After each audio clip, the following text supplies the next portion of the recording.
ಅಗ್ನಿ ಸಾಕ್ಷಿಯಾಗಿ ತಾಳಿ ಕಟ್ಟಿ ಸಪ್ತಪದಿ ತುಳಿದು ಬದುಕಿದ್ರೆ ನಿನ್ನ ಜೊತೆನೇ ಬದುಕ್ತೀನಿ ಅಂತ ಅದೆಷ್ಟೋ ದಂಪತಿಗಳು ಅನ್ಯೋನ್ಯವಾಗಿ ಬದುಕ್ತಾ ಇರುವಂತಹ ಕಾಲದಲ್ಲೇ ಮತ್ತೆ ಕೆಲವೊಂದಿಷ್ಟು ಜನ ನನಗೆ ನೀನು ಬೇಡ ನಿನ್ನ ಸವಾಸನೂ ಬೇಡ ಅಂತ ಹೇಳೋದ್ರ ಜೊತೆಗೆ ನಿನ್ನ ಬದುಕನ್ನೇ ಮುಗಿಸಿಬಿಡ್ತೀನಿ ಅಂತಲೂ ಕೂಡ ಸಾಕಷ್ಟು ಜನ ಹೊರಟಿದ್ದಾರೆ. ಪ್ರಿಯಕರನ ಜೊತೆ ಸೇರಿ ಇಲ್ಲಿ ಕೊಲ್ಲಿಕ್ಕೆ ಯತ್ನ ಮಾಡಿದ್ದಾಳೆ ಒಬ್ಬಳು ಪತ್ನಿ. ವಿಜಯಪುರ ಜಿಲ್ಲೆಯ ಇಂಡಿ ಪಟ್ಟಣದ ಅಕ್ಕ ಮಹಾದೇವಿ ನಗರದಲ್ಲಿ ಆಗಿರುವಂತಹ ಒಂದು ಘಟನೆ ಇದು. ಪತ್ನಿ ಮತ್ತು ಇಬ್ಬರು ಮಕ್ಕಳೊಂದಿಗೆ ಬಾಡಿಗೆ ಮನೆಯಲ್ಲಿ ಪತಿ ವಾಸ ಇದ್ದ. ಪತಿ ಬೀರಪ್ಪ ಪೂಜಾರಿ 36 ವರ್ಷ. ನೋಡಿ, ಈತನನ್ನ ಕೊಲ್ಲಿಕ್ಕೆ ಆತನ ಪತ್ನಿನೇ ಪ್ಲಾನ್ ಮಾಡೋದು. ಸೆಪ್ಟೆಂಬರ್ 1ನೇ ತಾರೀಕು ನಡೆದಂತಹ ಘಟನೆ ತಡವಾಗಿ ಬೆಳಕಿಗೆ ಬರ್ತದೆ. ಸಿದ್ದಪ್ಪ ಕ್ಯಾತಕೇರಿ ಎಂಬಾತನ ಜೊತೆ ಸುನಂದಗೆ ಅನೈತಿಕ ಸಂಬಂಧ. ಹೆಂಡತಿ ಸುನಂದಾಳಿಂದ ಗಂಡ ಬೀರಪ್ಪನನ್ನ ಕೊಲ್ಲಿಕ್ಕೆ ಈಗ ಪ್ಲಾನ್ ಕೂಡ ನಡೆದಿತ್ತು. ಪತಿ ಮಲಗಿದ್ದಾಗ ಪ್ರಿಯಕರನ ಜೊತೆ ಸೇರಿ ಕೊಲೆಗೆ ಯತ್ನ ಮಾಡಿದಾಳೆ ಅನ್ನೋದು ಕೂಡ ಗೊತ್ತಾಗ್ತಾ ಇದೆ. ಎದೆ ಮೇಲೆ ಕುಳಿತು ಕತ್ತು ಮರ್ಮಾಂಗವನ್ನು ಹಿಸುಕಿ ಕೊಲೆಗೆ ಯತ್ನ ಮಾಡಿದಾಳೆ. ಸಿದ್ದು ಬಿಡಬೇಡ ಬಿಡಬೇಡ ಕಲಾಸು ಮಾಡುವಂತ ಒಂದು ಕಡೆ ಆಕೆ ಹೇಳ್ತಾ ಇದ್ದಾಳೆ. ನೋಡಿ, ಎಂಥ ಒಂದು ಪರಿಸ್ಥಿತಿ, ಎಂಥ ಸಮಾಜದಲ್ಲಿ ಇವತ್ತು ಜನ ಬದುಕ್ತಾ ಇದ್ದಾರೆ ಅಂದರೆ, ಸಿದ್ದು ಬಿಡಬೇಡ ಕಲಾಸು ಮಾಡುವಂತ ಪತ್ನಿ ಸುನಂದ ಹೇಳ್ತಾ ಇದ್ದಾಳೆ. ಮನೆ ಮಾಲೀಕರು ಎಚ್ಚರಗೊಂಡ ಹಿನ್ನೆಲೆ ಕೊಲೆ ಯತ್ನ ಈಗ ವಿಫಲವಾಗಿದೆ ಅನ್ನೋದು ಕೂಡ ಗೊತ್ತಾಗ್ತಾ ಇದೆ. ಇನ್ನು ಗಾಯಗೊಂಡ ಪತಿಗೆ ಇಂಡಿಯಾ ಖಾಸಗಿ ಆಸ್ಪತ್ರೆಯಲ್ಲಿ ಚಿಕಿತ್ಸೆಯನ್ನು ಕೊಡಿಸಿದ್ದಾರೆ. ಪತ್ನಿ ಸುನಂದಾ ಪೂಜಾರಿಯನ್ನ ಇಂಡಿ ಪೊಲೀಸ್ನವರು ಬಂಧಿಸಿದ್ದಾರೆ ಅನ್ನೋದು ಕೂಡ ಗೊತ್ತಾಗ್ತಾ ಇದೆ. ನೋಡಿ, ದೃಶ್ಯಾವಳಿಯಲ್ಲಿ ಗಮನಿಸ್ತಾ ಇದ್ದೀರಾ.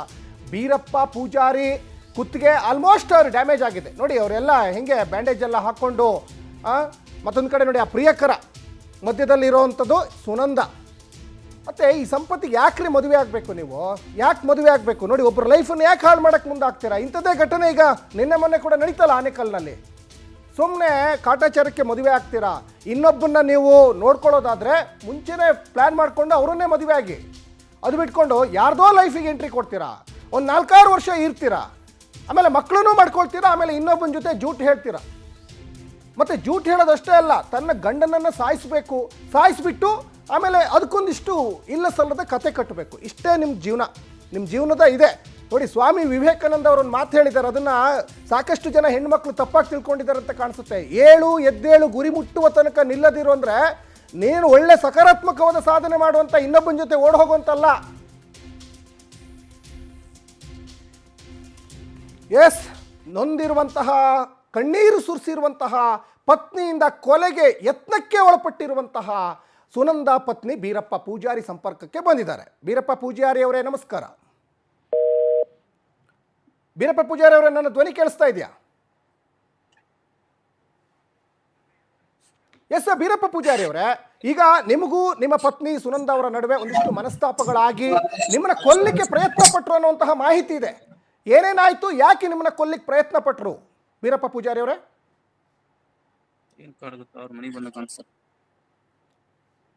ಬೀರಪ್ಪ ಪೂಜಾರಿ ಅವರೇ, ನಿಮಗೂ ನಿಮ್ಮ ಪತ್ನಿ ನಡುವೆ ಒಂದಿಷ್ಟು ಮನಸ್ತಾಪ ಆಯಿತು, ಕೌಟುಂಬಿಕ ಕಲಹ ಸಹಜವಾಗಿ ಎಲ್ಲರ ಮನೇಲಿ ಕೂಡ ಇದ್ದೇ ಇರ್ತದೆ. ಆದರೆ ನಿಮ್ಮನ್ನೇ ಕೊಲ್ಲುವ ಪ್ರಯತ್ನಕ್ಕೆ ಯಾಕೆ ನಿಮ್ಮ ಪತ್ನಿ ಸುನಂದ ಮುಂದಾದರು ಅಂತ?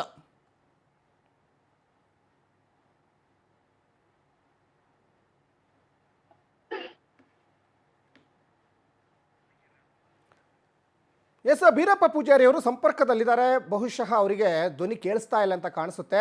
ಎಸ್, ಒಂದು ಕಡೆ ಸ್ವಂತ ಗಂಡನನ್ನೇ ಅಗ್ನಿ ಸಾಕ್ಷಿಯಾಗಿ ತಾಳಿ ಕಟ್ಟಿರುವಂತಹ ಗಂಡನನ್ನೇ ಕೊಲ್ಲಿಕ್ಕೆ ಇವತ್ತು ಮನಸ್ಸು ಮಾಡ್ತಾ ಇದ್ದಾರೆ ಅಂದರೆ, ನೋಡಿ ಎಲ್ಲಿಗೆ ಹೋಗಿ ನಿಂತಿದೆ ಪ್ರಪಂಚ. ನೋಡಿ, ಒಂದು ಹೆಣ್ಣು ಮಗಳಿಗೆ ಅನ್ಯಾಯ ಆದ ತಕ್ಷಣ ಮಹಿಳಾ ಆಯೋಗದವರು ಧ್ವನಿಗೂಡ್ತಾರೆ. ಆದರೆ ಒಬ್ಬ ಪುರುಷನಿಗೆ ಅನ್ಯಾಯ ಆದಾಗ ಯಾಕೆ ಇದ್ರ ಬಗ್ಗೆ ಯಾಕೆ ಧ್ವನಿಗೂಡಲ್ಲ?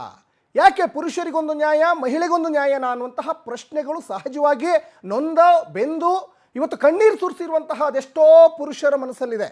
ಇದಕ್ಕೆ ಉತ್ತರ ಕೊಡಬೇಕು. ನೋಡಿ, ಇವತ್ತು ನಾಗಲಕ್ಷ್ಮಿ ಚೌಧರಿ ಅವರು ಮಹಿಳಾ ಆಯೋಗದ ಅಧ್ಯಕ್ಷರು. ಸಾಕಷ್ಟು ಹೆಣ್ಮಕ್ಳಿಗೆ ನ್ಯಾಯ ಕೊಡಿಸಿದ್ದೀರಾ, ಇಲ್ಲ ಅಂತ ಹೇಳಲ್ಲ, ಅಪ್ರಿಷಿಯೇಟ್ ಮಾಡ್ತೀವಿ ನಾವು. ಆದರೆ ಇದೇ ಥರ ಒಂದು ಹೆಣ್ಣಿನಿಂದ ಸಾಕಷ್ಟು ಜನ ನೊಂದಿರ್ತಾರೆ, ಸಾಕಷ್ಟು ಜನ ಕಣ್ಣೀರು ಸುರಿಸಿರ್ತಾರೆ. ಅವ್ರಿಗೆ ಎಲ್ಲಿದೆ ನ್ಯಾಯ? ಹಾಗಾದರೆ ಇದನ್ನು ನಾವು ಹೇಳ್ತಾ ಇರೋದಲ್ಲ, ಸ್ವತಃ ಕಷ್ಟ ಅನುಭವಿಸಿರುವ, ನೊಂದಿರುವ, ಬೆಂದಿರುವ, ಕಣ್ಣೀರು ಸುರಿಸಿರುವಂತಹ ಪುರುಷರು ಹೇಳ್ತಾ ಇರುವಂತಹ ಮಾತು. ನೋಡಿ, ಬೀರಪ್ಪ ಪೂಜಾರಿ ಕೊಲ್ಲಿಕ್ಕೆ ಪ್ರಯತ್ನ ಪಟ್ಟರು ಅವರ ಪತ್ನಿ ಸುನಂದ. ಮತ್ತು ಎಲ್ಲವೂ ಪ್ಲ್ಯಾನ್ ಮಾಡಿಕೊಂಡೆ ಎಲ್ಲ ಸಾಯಿಸಲಿಕ್ಕೆ ಮುಂದಾದರೆ ಏನು ಹೇಳಬೇಕು? ಇದಕ್ಕೆ ಅರ್ಥ ಆಗ್ತಾ ಇಲ್ಲ. ಇದು ಸ್ವಂತ ಪ್ರಿಯಕರನ ಜೊತೆ ಸೇರಿಕೊಂಡು ಸ್ವಂತ ಗಂಡನನ್ನೇ ಸಾಯಿಸಲಿಕ್ಕೆ ಸ್ಕೆಚ್ ಹಾಕಿದ್ದು ಅಂತ ಇಲ್ಲಿ ಸ್ಪಷ್ಟವಾಗಿ ಗೊತ್ತಾಗ್ತಾ ಇದೆ. ವಿಜಯಪುರದ ಅಕ್ಕ ಮಹಾದೇವಿ ನಗರದಲ್ಲಿ ಆಗಿರುವಂತಹ ಘಟನೆ ಇದು. ಸೆಪ್ಟೆಂಬರ್ 1ನೇ ತಾರೀಕು ನಡೆದಂತಹ ಘಟನೆ. ತಡವಾಗಿ ಬೆಳಕಿಗೆ ಬಂದಿದೆ. ಮತ್ತು ನಿನ್ನೆ ಮೊನ್ನೆನೂ ಒಂದು ಇನ್ಸಿಡೆಂಟ್ ನಡೀತು. ಸಾಕಷ್ಟು ಜನ ಕಮೆಂಟ್ ಮಾಡ್ತಾ ಇದ್ರು, ಏನು ನಿಮಗೆ ಮೀಡಿಯಾದವ್ರಿಗೇನು ಮಾಡೋ ಕೆಲಸ ಇಲ್ವಾ ಅಂತ. ಕೆಲಸ ಇಲ್ದೇ ಈ ಥರ ವಿಡಿಯೋ ಮಾಡಲ್ಲ ಸ್ವಾಮಿ. ನೀವು ಕಮೆಂಟ್ ಮಾಡೋರಿಗೆ ಹೇಳ್ತಾ ಇರುವಂಥ ಮಾತು, ಈ ರೀತಿಯಾದಂತಹ ಒಂದಿಷ್ಟು ವಿಡಿಯೋಗಳನ್ನು ಮಾಡೋದ್ರಿಂದ ಜನ ಒಂದಿಷ್ಟು ಅವೇರ್ನೆಸ್ ಕ್ರಿಯೇಟ್ ಆಗಲಿ, ಅಟ್ಲೀಸ್ಟ್ ಇಂತಹ ಒಂದು ಪ್ರಯತ್ನಗಳು ನಿಲ್ಲಬೇಕು ಅನ್ನುವಂತಹ ದೃಷ್ಟಿಯಲ್ಲಿ ನಾವು ಇಂತಹ ಒಂದಿಷ್ಟು ನ್ಯೂಸ್ಗಳನ್ನು ಮಾಡ್ತಾ ಇರ್ತೀವಿ. ಮಾಡೋ ಕೆಲಸ ಇಲ್ಲ ಅಂತಲ್ಲ, ನಾವು ರೈತರ ಪರವಾಗಿಯೂ ನಿಂತಿದ್ದೀವಿ, ಎಲ್ಲ ಒಳ್ಳೊಳ್ಳೆ ಸುದ್ದಿಗಳನ್ನು ಕೂಡ ನಾವು ಮಾಡ್ತೀವಿ. ಎಸ್, ಬೀರಪ್ಪ ಪೂಜಾರಿ ಅವರು ಸಂಪರ್ಕಕ್ಕೆ ಬಂದಿದ್ದಾರೆ. ಬೀರಪ್ಪ ಪೂಜಾರಿ ಅವರೇ, ನಿಮ್ಮನ್ನು ಕೊಲ್ಲಿಕ್ಕೆ ಸ್ವತಃ ಅಗ್ನಿ ಸಾಕ್ಷಿಯಾಗಿ ತಾಳಿ ಕಟ್ಟಿರುವ ನಿಮ್ಮ ಪತ್ನಿ ಪ್ರಯತ್ನ ಪಟ್ಟರು, ಯಾಕೆ ಅಂತ? ಇನ್ನೊಂದು ಫೋನ್ ಬರ್ತದೆ. ಬೀರಪ್ಪ ಪೂಜಾರಿ ಅವರೇ ಮಾತಾಡಿ. ನಿಮ್ಮ ಪತ್ನಿಯಿಂದ ನೀವು ಕೊಲ್ಲಿಕ್ಕೆ ಅವರು ಪ್ರಯತ್ನ ಪಟ್ಟರು, ನೀವು ಈಗ ನೊಂದಿದ್ದೀರಾ, ಬೆಂದಿದ್ದೀರಾ, ಏನಾಯ್ತು ಅಂತ ಹೇಳಿ, ಸ್ವಲ್ಪ ಬಾಯ್ಬಿಟ್ಟು ಮಾತಾಡಿ.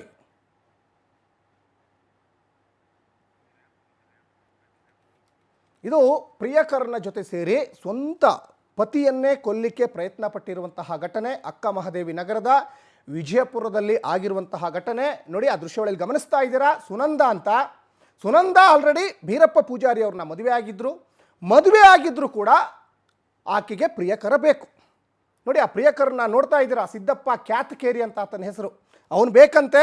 ಹಾಗಾಗಿ ಸ್ವಂತ ಗಂಡ ಬೇಡ, ಹಾಗಾಗಿ ಅವನ ಕುತ್ತಿಗೆ, ಅವನ ಬೆನ್ನು, ಅವನ ಮರ್ಮಾಂಗ ಎಲ್ಲೆಲ್ಲಿ ಅವನಿಗೆ ಸಾಯಿಸಲಿಕ್ಕೆ ಅನುಕೂಲ ಆಗ್ತದೆ ಎಲ್ಲ ಕಡೆನೂ ಕೂಡ ಡ್ಯಾಮೇಜ್ ಮಾಡಬೇಕು, ಇಂಜುರಿ ಮಾಡಬೇಕು ಅನ್ನುವಂತಹ ಒಂದಿಷ್ಟು ಲೆಕ್ಕಾಚಾರ ಇಟ್ಕೊಂಡು ಪ್ರಿಯಕರನ ಜೊತೆ ಸೇರಿಕೊಂಡು ಆತನ ಮೇಲೆ ಹಲ್ಲೆಗೂ ಕೂಡ ಮುಂದಾಗ್ತಾರೆ. ಮತ್ತೊಂದು ಕಡೆ ನೋಡಿ, ಇಲ್ಲಿ ಮನೆ ಮಾಲೀಕರು ಎಚ್ಚರಗೊಂಡು, ಯಾಕಂದರೆ ಇವರು ಬಾಡಿಗೆ ಮನೇಲಿ ಇರ್ತಾರಲ್ಲ, ಹಾಗಾಗಿ ಮನೆ ಮಾಲೀಕರು ಎಚ್ಚರಗೊಂಡಂತಹ ಹಿನ್ನೆಲೆಯಲ್ಲಿ ಕೊಲೆಯ ಯತ್ನ ವಿಫಲವಾಗಿದೆ ಅನ್ನೋದು ಕೂಡ ಗೊತ್ತಾಗ್ತಾ ಇದೆ. ಆಮೇಲೆ ಇಂತಹ ಇನ್ಸಿಡೆಂಟ್ಗಳು ಸಾಕಷ್ಟು ನಡೆದು ಹೋಗಿದ್ದಾವೆ, ಮತ್ತೆ ಮತ್ತೆ ಮರುಕಳಿಸಬಾರ್ದು ಅನ್ನುವಂತಹ ದೃಷ್ಟಿಕೋನದಲ್ಲಿ ನಿಮ್ಮ ಪವರ್ ಟಿವಿ ಇಂತಹ ಸುದ್ದಿಯನ್ನು ಪ್ರಸಾರ ಮಾಡ್ತಾ ಇದೆ. ನಿಮಗೆ ಮಾಡೋ ಕೆಲಸ ಇಲ್ವಾ ಅಂತ ಹೇಳ್ತಾ ಇದ್ರೆ, ನಿಮ್ಮ ಮನೆಯಲ್ಲೂ ಸಮಸ್ಯೆ ಆದಾಗ ಅವಾಗ ನಿಮ್ಗೆ ಅರ್ಥ ಆಗ್ತದೆ. ಹಾಗಾಗಿ ಇದನ್ನು ಪಾಸಿಟಿವ್ ಆಗಿ ತಗೊಳ್ಳಿ. ನಿಮ್ಮ ಸುತ್ತಮುತ್ತ ಇರುವಂತಹ ಸಮಾಜದಲ್ಲಿ, ಅಕ್ಕಪಕ್ಕದ ಮನೆಯಲ್ಲಿ ಇಂತಹ ಒಂದಿಷ್ಟು ಇನ್ಸಿಡೆಂಟ್ ಆದಂಥ ಸಂದರ್ಭದಲ್ಲಿ ಅವೇರ್ನೆಸ್ ಕ್ರಿಯೇಟ್ ಆಗ. ಏನಾಗಿದೆ, ಏನು ಕಾರಣ? ಏನಿಲ್ಲ, ಸಮಸ್ಯೆ ನನಗೂ ಗೊತ್ತಾಗಿಲ್ಲ. ಅಂಜುಟಿಯಾಗಿ ಎಲೆಕ್ಷನ್ ಇದ್ದು ಒಂದು ವಾರ ನಾನು ಎಲೆಕ್ಷನ್ ಮಾಡಿ ರಿಸಲ್ಟ್ ತಿಳ್ಕೊಂಡು 31 ರಾತ್ರಿ ಇವತ್ತು. ಬೀರಪ್ಪ ಪೂಜಾರಿ ಅವರೇ, ನಿಮಗೂ ನಿಮ್ಮ ಪತ್ನಿಗೂ ಒಂದಿಷ್ಟು ಮನಸ್ತಾಪ ಆಯಿತು. ನಾವು ಆಗಿಂದನೂ ನಿಮಗೆ ಸಂಪರ್ಕ ಮಾಡಲಿಕ್ಕೆ ಪ್ರಯತ್ನ ಪಡ್ತಾ ಇದ್ದು, ನಿಮಗೆ ಧ್ವನಿ ಕೇಳಿಸ್ತಾ ಇರಲಿಲ್ಲ, ಏನಾಯಿತು ಅಂತ ಬಿಡಿಸಿ ಹೇಳಿ ಸ್ವಲ್ಪ. ಸರ್, ಹೇಳಕ್ಕೆ ಏನಾಯ್ತ್ರಿ, ನಾವು ಅಂಜುಟಿ ಒಳಗ ನಮ್ಮ ಸೊಸೈಟಿದು ಇಲೆಕ್ಷನ್ ಇತ್ತು. ನಾವು ಒಬ್ಬ ರೈತನ ಮಗ ಸರ್ ನಾನು. ಓಕೆ, ಹಲೋ, ಮಾತಾಡಿ ಬೀರಪ್ಪ ಅವರೇ, ಮಾತಾಡಿ. ಕೇಳಿಸ್ತಾ ಇದೆ ಸರ್? ಮಾತಾಡ್ತಾ ಹೋಗಿ, ಕೇಳಿಸ್ತಾ ಇದೆ. ನಾನು ಸೊಸೈಟಿ ಇಲೆಕ್ಷನ್ 4 ಗಂಟೆಗೆ ಮುಕ್ತಾಯ ಆಯ್ತು. ಮುಂಜಾನೆ 9 ಗಂಟೆಯಿಂದ 4 ಗಂಟೆ ಮುಕ್ತಾಯ ಆಯ್ತು. 31ನೇ ತಾರೀಕು ಡ್ರೈವರು ಅದನ್ನ ಮುಗಿಸ್ಕೊಂಡು ರಿಸಲ್ಟ್ ನೋಡ್ಕೊಂಡು ವಾಪಸ್ ಬರುವಾಗ ನಮ್ಗೆ 10-15 ಮನೆಗೆ ಆಗಿತ್ತು ಬರಕ್ಕೆ. ನಾವು ಇಂಡಿಯಲ್ಲಿ ಇರೋದು. ಅದು ಎತ್ತ ಪ್ರಕಾರ ಸರ್, ನಾವು ಮನೆಯೊಳಗೆ ಬಂದಾಗ ನಮ್ಮ ಮನೆಯೊಳಗೆ ನಾವು ಏನ್ ನಡೀತದ ಅಂತ ನಮ್ಗೆಲ್ಲ ಗೊತ್ತಿರ್ತದ. ಆ ನಿಟ್ಟಿನಲ್ಲಿ ಊಟ ಗೀಟ ಮಾಡ್ಕೊಂಡ್ವಿ. ಊಟ ಮಾಡ್ಕೊಂಡ್ ಬಳಿಕ ನಮ್ಮ ಮನೆಯವರು ನಾವು ಕೂಡ ಮಕ್ಕೊಂಡ್ವಿ. ನನ್ ಮಗ ಮೇಲ್ ಮಕ್ಕೊಂಡಿದ್ದ. ಮಕ್ಕೊಂಡಾಗ ಬಾಗ್ಲು ಚಿಲ್ಕ ಹಾಕೊಂಡು ಆಲ್ರೆಡಿ ನಾ ಮಕ್ಕೊಂಡ್ ಬಿಟ್ಟಿದ್ದೆ. ನನಗೆಲ್ಲ ದಣುವಾಗಿತ್ತು, ನಾ ಮಕ್ಕೊಂಡ್ ಬಿಟ್ಟಿದ್ದೆ.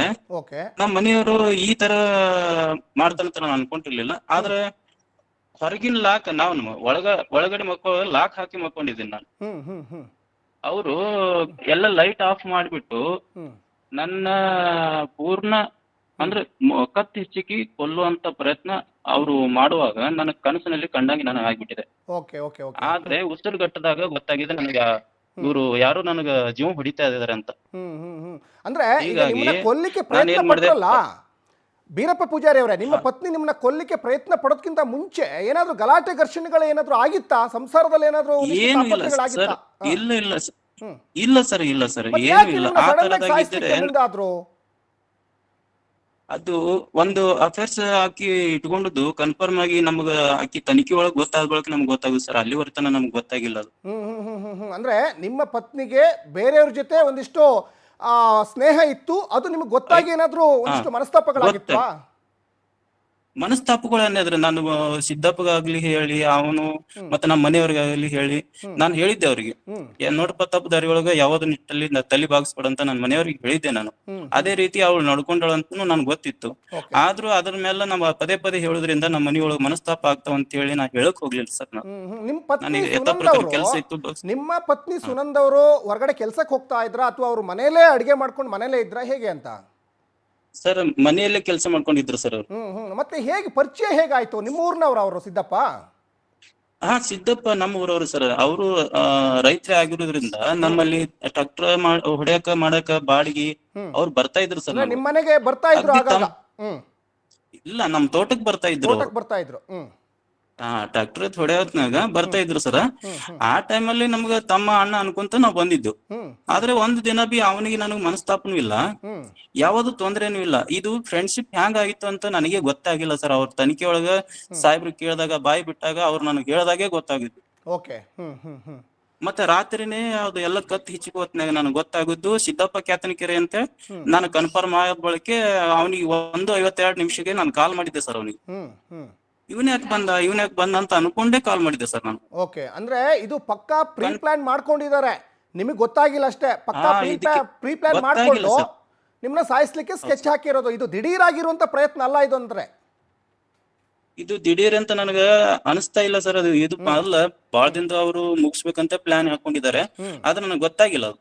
ಓಕೆ ಓಕೆ, ಯಾಕಂದ್ರೆ ನಾನು ಆಯ್ತಲ್ಲ, ಇಷ್ಟೆಲ್ಲ ಇನ್ಸಿಡೆಂಟ್ ಆಯ್ತು. ಸುನಂದ್ ಅವರ ತಂದೆ ತಾಯಿ ಗಮನಕ್ಕೆ ತಂದ್ರ? ಅಂದ್ರೆ ನಿಮ್ಮ ಅತ್ತೆ ಮಾವನ ಗಮನಕ್ಕೆ ಏನಾದ್ರು ತಂದ್ರ? ನಿಮ್ಮ ಮಗಳು ನೋಡಿ ಹಿಂಗ್ ಮಾಡ್ತಾ ಇದ್ದಾಳೆ ಅಂತ ಏನಾದ್ರು ಹೇಳಿದ್ರ? ಹೇಗೆ? ಹೇಳಿದೆ ಸರ್ ನಾನು.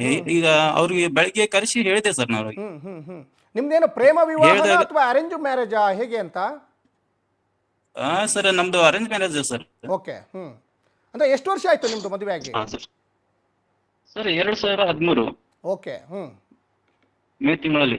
ಓಕೆ ಓಕೆ, ಅಂದ್ರೆ ಮಕ್ಕಳೆಲ್ಲ ಸ್ವಲ್ಪ ದೊಡ್ಡ ಇದ್ದಾರೆ? 10, 12, 13 ವರ್ಷ ರನ್ನಿಂಗ್ ಐತಿ ಸರ್. ಅಲ್ಲ, ಮಕ್ಕಳೆಲ್ಲ ದೊಡ್ಡ? ನನ್ನ ಮಗಳು 12 ವರ್ಷದಿಂದ ಐತ್ರಿ. ಮತ್ತೆ ಹೌದೌದು ಸರ್. Okay okay okay. ಅಲ್ಲ, ನಿಮ್ಗೆ ಕೊಲೆಗೆ ಯತ್ನ ಮಾಡ್ತಾ ಇದ್ರಲ್ಲ, ಆ ಸಂದರ್ಭದಲ್ಲಿ ಮಕ್ಕಳು ಯಾರು ಕೂಡ ಬಿಡಿಸ್ಕೊಳಕ್ ಬರ್ಲಿಲ್ವಾ? ನೀವು ಒಬ್ಬರೇ ಕೋಣೆಯಲ್ಲಿ ಮಲಗಿದ್ರ ಹೇಗೆ ಅಂತ? ಸರ್ ನನ್ನವಳೆ ಅನ್ಕೊಂಡವಳು ಕಿರ್ಚಿಲಿಲ್ಲ. ಮತ್ತೆ ಒದ್ದಾಡುವಾಗ ಯಾರಿಗೆ ಕರೀಲಿಲ್ಲ ಅಂತಂದಾಗ ಬಾಗಿಲು ಹಾಕಿದೆ, ಯಾರಿಗೆ ಕರೀಲಿ ನಾನು? ಎಲ್ಲ ಮೂಗು ಬಾಯಿ ಬಂದಾಗಿತಿ. ಕಷ್ಟ ಯಾರಿಗೆ ಅಂತ ಹೇಳುದು ಸರ್. ಆ ಟೈಮಲ್ಲಿ ನನ್ ಕಷ್ಟ ಯಾರಿಗ್ ಬರ್ಬೋದು ಸರ್? ಆದ್ರೆ ತಪ್ಪು ಮಾಡಿದವ್ರು ಯಾರೇ ಇರ್ಲಿ, ನಾನು ಹೆಂಡತಿನೇ ಇರ್ಲಿ ಮತ್ತವ್ರಲ್ಲಿ, ಇವ್ರಿಗೆ ತಕ್ಕ ಶಿಕ್ಷೆ ಆಗ್ಬೇಕಂತ ಹೇಳಿ ನಾ ಕಾನೂನು ಬದ್ಧವಾಗಿ ಕ್ರಮ ಜರುಗಿಸಲಿಕ್ಕೆ ನಾವು FIR ಮಾಡಿಸಿದ್ವಿ ಸರ್. ಆಲ್ರೆಡಿ ನಮ್ಮೊಳಗೆ ಅರೆಸ್ಟ್ ಮಾಡಿ ಕಳಿಸಿದ್ದಾರೆ. ಇನ್ನ ಉಳಿದವರು ಇನ್ನ 2 ಮಂದಿ ಉಳಿದಾರ sir. Okay okay okay okay. ಈಗ ಓಕೆ, ತಪ್ಪು ಮಾಡಿದ್ದಾರೆ ನಿಮ್ಮ ಪತ್ನಿ. ಆಮೇಲೆ ನನ್ನ ತಪ್ಪಾಗಿದೆ, ನನ್ನಿಂದ ಏನೋ ಮಣ್ತಿನ ಕೆಲಸ ಮಾಡಿದೆ, ನನ್ನನ್ನು ಸ್ವೀಕಾರ ಮಾಡಿ ಅಂದ್ರೆ ಮತ್ತೆ ಅವ್ರನ್ನ ಸ್ವೀಕಾರ ಮಾಡ್ಲಿಕ್ಕೆ ರೆಡಿ ಇದ್ದೀರಾ ಹೇಗೆ ಅಂತ? ಸರ್ ನನ್ನ ಪಾಲಿಗೆ ಸತ್ಯ ಹೋಗ್ಯಾರ ಸರ್. ನಾನ್ ಜೀವಂತವಾಗಿ ಇದ್ದೀನ ಇಲ್ಲಿ? ಮುಗಿದೋಯ್ದ ಅಧ್ಯಾಯ ಸರ್ ಅದು. ನಾನು ಇನ್ನೂ ಮುಂದ್ಗಡೆ ತಂದು ನನ್ಗೆ 2 ಹೊಡಿಸಿದ್ರೆ ಅದನ್ನ ಏನಾರು ಹೇಳ್ಬೋದಾಗಿತ್ತು. ಆದ್ರೆ ನಿದ್ದ ಗಣ್ಣಾಗ ಇದ್ದ ಮನುಷ್ಯಾಗ ಕೊಲ್ಲೋದು ಒಂದೇ, ಸತ್ ಹೆಣಕ ಸಾಯಿಸೋದು ಒಂದೇ. ಖಂಡಿತ ಖಂಡಿತ ನಿಮ್ ನೋವು ಏನು ಅಂತ ನಮಗೆ ಅರ್ಥ ಆಗ್ತಾ ಇದೆ ಬೀರಪ್ಪ ಪೂಜಾರಿ ಅವರೇ. ಯಾಕಂದ್ರೆ ಇಂತಹ ಇನ್ಸಿಡೆಂಟ್ಗಳು ಬಹಳಷ್ಟು ನಡೀತಾ ಇದಾವೆ. ಅದು ಮತ್ತೆ ಅವರಿಗೆ ಏನ್ ಇನ್ಸ್ಪಿರೇಷನ್ ಆಯ್ತೋ ಗೊತ್ತಿಲ್ಲ, ನಿಮ್ಮನ್ನ ಸಾಯಿಸಬೇಕು ಅನ್ನುವಂತಹ ಒಂದು ಪ್ರಯತ್ನಕ್ಕೆ ಅವರು ಮುಂದಾದ್ರಲ್ಲ. ಯಾಕಂದ್ರೆ ಆ ಸಂದರ್ಭದಲ್ಲಿ ಅವ್ರ ಮಕ್ಕಳಿದ್ದಾರೆ, ಮುಂದಿನ ಭವಿಷ್ಯ ಇದೆ, ನಿಮಗೂ ಇನ್ನು ಜಸ್ಟ್ 36 ವರ್ಷ. ಹಾಗಾಗಿ ನಾನು ಅದನ್ನೇ ಕೇಳಿದ್ ನಿಮಗೆ. ಯಾಕಂದ್ರೆ ಅವರೆಲ್ಲ ನನ್ನಿಂದ ತಪ್ಪಾಗಿದೆ, ಮಣ್ತಿನ ಕೆಲಸ ಮಾಡಿದೆ, ನಾನು ತಿದ್ಕೊಂಡು ಸರಿಯಾಗಿ ಹೋಗ್ತೀನಿ, ಸಂಸಾರ ನಿಭಾಯಿಸ್ಕೊಂಡು ಹೋಗ್ತೀನಿ ಅಂದ್ರೆ ನೀವು ಸ್ವೀಕಾರ ಮಾಡಕ್ ಸರಿ ರೆಡಿ ಇದೀರಂತ ಅದಕ್ಕೆ ಕೇಳಿದ್ ನಾನು. ಇಲ್ಲ ಸರ್, ಅದು ಮುಗಿದ ಹೋದ ಅಧ್ಯಾಯ. ಈ ಇಂಥವ್ರು ಮುಸುಕ್ನಲ್ಲಿ ಕೊಲ್ಲವ್ರನ್ನ ಮತ್ತು ಈ ವಿಷಕಾರಿ ಬೆನ್ನಿಗೆ ಚೂರಿ ಹಾಕೋರಾಯ್ತು, ಬೆನ್ನಿಗೆ ಚೂರಿ ಹಾಕೋರಾಯ್ತು. ಬೆನ್ನಿಗೆ ಚೂರಿ ಹಾಕೋರು ಇನ್ನೊಂದ್ ಸ್ವಲ್ಪ ಆ ಕಡೆ ನೋಡಿದ್ರೆ ಗೊತ್ತಾಗ್ತಾರೆ. ಇವ್ರು ಏನು ಗೊತ್ತೇ ಆಗಲ್ಲ ಸರ್. ಮಕ್ಕೊಂಡು ತೋಳಲ್ಲಿ ಮಲಗಿಸಿ ಕೊಲ್ತಾರೆ ಇವ್ರು. Okay okay okay okay Beerappa Pujari ಅವರೇ, ಧನ್ಯವಾದ. ಇಷ್ಟೊತ್ತು ಪವರ್ ಟಿವಿ ಜೊತೆ ಮಾತಾಡಿದ್ರಿ.